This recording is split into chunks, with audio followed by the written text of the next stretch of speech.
electricity dollars, $17.9 billion on building yet more poles and wires for a coal-fired power future. That's where the big price rise is coming from, Quentin. That's where the price rise is coming. Even if we had a great renewable like solar thermal, we'd still need a transmission system. We would still need a transmission system for wind. Well, of course we would. But it's a justified investment, no, the it's poles not. and wires. No, it's not.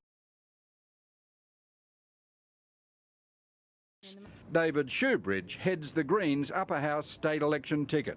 Do you support the Julia Gillard, Bob Brown carbon price or tax to be applied from July the 1st next year? We very much do here in New South Wales. The New South Wales Greens are fully behind getting a price on carbon. Do you accept, therefore, that the cost of living for the people of New South Wales will rise as a direct consequence of this fixed price mechanism across the economy? No, and indeed what we're going to see, and we're having a national conversation about how to get the right way of pricing carbon, and that's what the Greens, the Labor Party and those independents in the crossbench federally are having a conversation about. You put the cart before the horse, haven't you? We've got the tax, but we haven't got the compensation determined. This is a very hard political sell for you, Bob Brown and Julia Gillard. You're going to lose. Well, what we're seeing from Tony Abbott federally, and now we're seeing it here at a local level with Barry O'Farrell, we're seeing it's the dog barking from the sidelines of what is going to be an ongoing national debate. We had an agreement in principle Thursday of last week about a national carbon price. And there's this expectation from Barry O'Farrell that everyone will know the immediate dollar effect just within a week. Well, there's a national conversation going on. Let's take this sequentially. Do you accept this regime of carbon price or carbon tax will impact on electricity prices? There is no doubt that the carbon price signal should move investment away from coal-fired power stations. Will it impact on electricity prices, Mr Shoebridge? The carbon tax that's been designed will move investment away from dirty coal-fired power stations to a renewable energy future. The Greens have a very clear package about reducing the cost to households. The Independent Pricing and Regulatory Tribunal says prices inevitably will go up under any cap and trade or carbon tax. Electricity prices will go up. Do you accept that your sell must be people, you're going to have to expect electricity prices to go up? What we say is we're going to have a national conversation about how to properly price carbon and in doing so, make sure that households can afford those basic fundamentals. In New South Wales, the reason why we have seen a massive increase in electricity prices to households and small businesses in New South Wales is both this current Labor government and the future coalition government are committed to spending $17.9 billion of our dollars, of New South Wales taxpayers' dollars and electricity dollars, $17.9 billion on building yet more poles and wires for a coal-fired power future. That's where the big price rise is coming from, Quentin. That's where the price rise is coming. Even if we had a great renewable like solar thermal, we'd still need a transmission system. We would still need a transmission system for wind. Well, of course we would. But it's a justified investment, the poles and wires. No, it's not. Well, some of the investment is. For the last 10 to 20 years, the Labor government has been stripping out investment in some of the key transmission infrastructure. And yes, some of that expenditure is required. But $7.5 billion of that $17.9 billion is to deal with increased electricity and particularly peak load. We are spending more than $5 billion on 3 days electricity. That takes into account economic growth. You don't expect that there's going to be economic growth through population growth? No, Quentin. Peak load, the billions of dollars we're investing on peak load is to provide for 3 afternoons electricity in Sydney. We are spending something in the order of $5 billion to deal with electricity demand on 3 hot afternoons in Sydney. The Greens have a much different vision for how to spend this scarce state dollars. Invest in energy efficiency. We know from recent reports that every dollar we spend on energy efficiency puts $4 back into the pocket of the consumer. $4 back into households' pockets.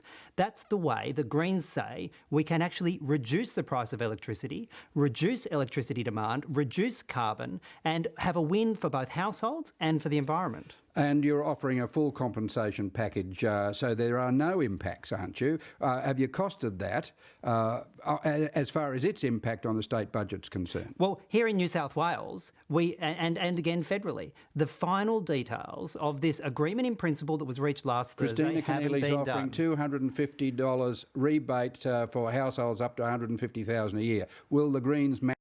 We've got a state election. This is why I'm asking you these questions. That's right. Do you know where the Christina Keneally is raiding the Climate Change Fund to pay for that promise? And we know but from she reports... knows that cost of living is hurting. Even with the transmission increases in electricity prices, she knows that's hurting. And this is a cost of living debate in this state election with the context of the carbon price on top of it. Absolutely. But doing the right thing by the environment and doing the right thing by households meets the cost of living challenge. That's what the Greens are saying. Investment in energy efficiency. Do you accept that the carbon price regime to come in next year will impact on petrol prices?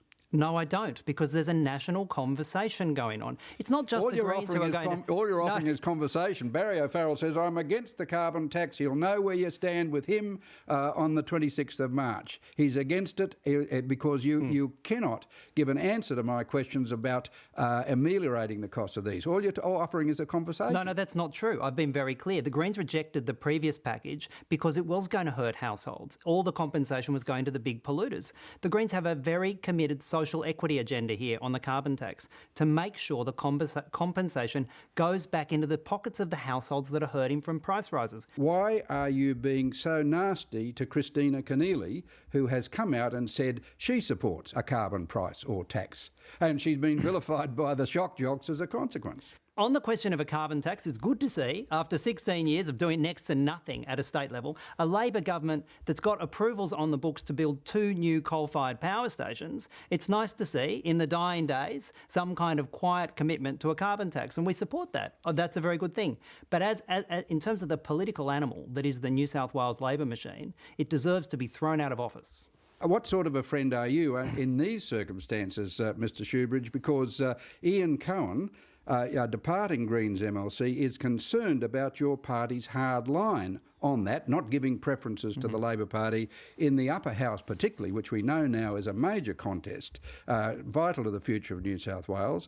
Mr Cohen says the Greens risk snookering themselves in the upper house. The Libs, the Nats, the Christian Democrats, the Shooters could emerge with effective power.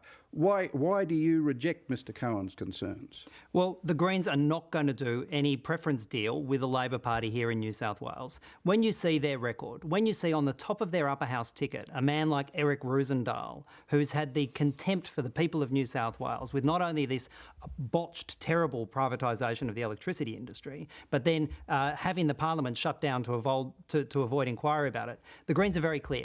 The only way we can maintain an independent, progressive upper house is by maximising our primary votes. You determined this policy before Gillard and Brown had announced the carbon price, had you not? No preferences. Dissociating yourself, for all the reasons we understand about New South Wales politics. You determined this before then, did you not? Should you not revisit that decision because you risk handing control to your sworn enemies in the upper house? Since optional preferential voting was put in place in 2003, preferences have made no difference to the vote. The dynamic of this is we've never seen a collapse in the Labor vote like this before. And it's a remarkable proposition to say that the Greens, who have been talking about public ownership, talking about the environment, trying to get openness in government here in New South Wales for more than a decade, it's a remarkable proposition to say somehow the New South Wales Greens, who have wanted some integrity in politics, are to blame for the collapse of the New South Wales Labor machine. That is a remarkable proposition which I fundamentally reject. I'm sure you do, but that's the political reality under these circumstances, because ultimately it's an adversarial chamber. And it's about the numbers. That's right.